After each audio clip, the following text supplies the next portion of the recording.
Next time you drive to work, take your son or daughter to school, or race down a highway you've traveled hundreds of times, look to the right and the left. Maybe I should say glance. It's safer that way.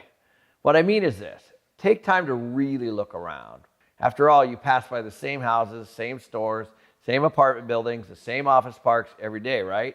First impressions and outward appearances of cities or towns and the neighborhoods within them, also called markets and submarkets, can be very deceiving. You've heard the saying, and it's true. A lot of swampland gets sold to unsuspecting buyers, not just in Florida, but in every city and town across America. Every town has a swampland. You know, it's the investment that sucks up all your resources and offers nothing in return. Let's face it, getting people to venture into murky water is a lot more challenging with alligators looking around. If we learn anything from all those poor people who have purchased swampland with the hopes of striking it rich, we should take away one lesson. The market is more important than the property. I'm always amazed at how much there is to know about a specific market or even a small submarket, just a few blocks in size.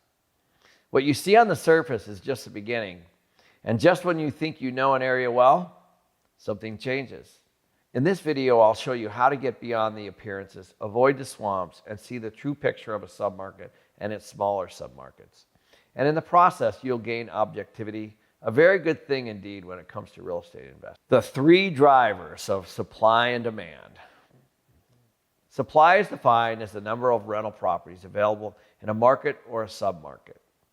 Ideally, supply should be low and demand should be high. Demand is defined as the number of people looking to rent. Supply is easy to determine. In Portland, we asked our emerging team, specifically brokers, property managers. They had detailed data, including property names, sizes, addresses, and dates of construction. Seek out this help. Why do all this work on your own? Demand, on the other hand, is a bit trickier. I estimate demand based on occupancy rates in the area. If a submarket has high occupancy, demand is great. If occupancy is low, demand is soft. If there are a lot of move-in specials advertised, demand is low. If rental properties are offering no incentives at all, demand is high. These are some outward signs. Another factor to consider when determining supply and demand is future supply. By future supply, I mean any and all new rental property that is in the various stages of development, from planning to permitting to construction. Future supply is a critical indicator of how properties in the area will perform long term. If through your research you find that supply is greater than demand, you may want to stay away or at least keep looking for a better market. Your job of finding residents, generating cash flow, and increasing the profitability of a property will be more difficult. And remember, the value of a rental property increases based on the operations and cash flow. In Portland, demand in the River District submarket we chose for our waterfront project certainly exceeded the existing supply.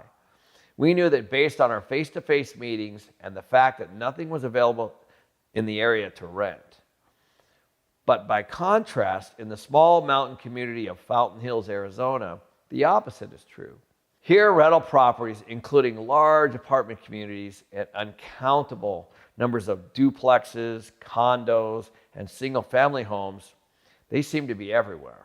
Many were purchased by hopeful investors, and now they are competing head-to-head for a relatively small number of renters. The reasons for this lopsided market state are no mystery. Rather, they are totally explainable. Employment. This is the first and possibly the most important indicator of demand, and for a good reason. If a market or a submarket has lots of jobs, people will come to fill those jobs. Very basic stuff. It is a fact that jobs drive residency. With all things being equal, property that is near to employment is in greater demand.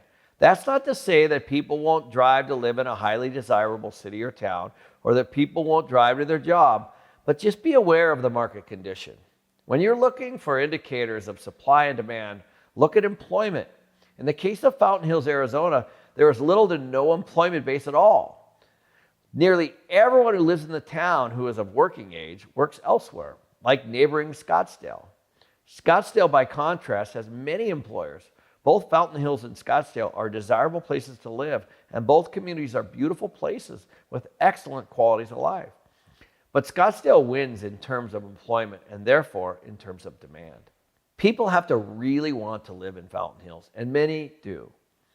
But the lack of a large employer or large office complex that brings workers to the town means that Fountain Hills will find it difficult to balance the supply and demand for rental properties for years to come.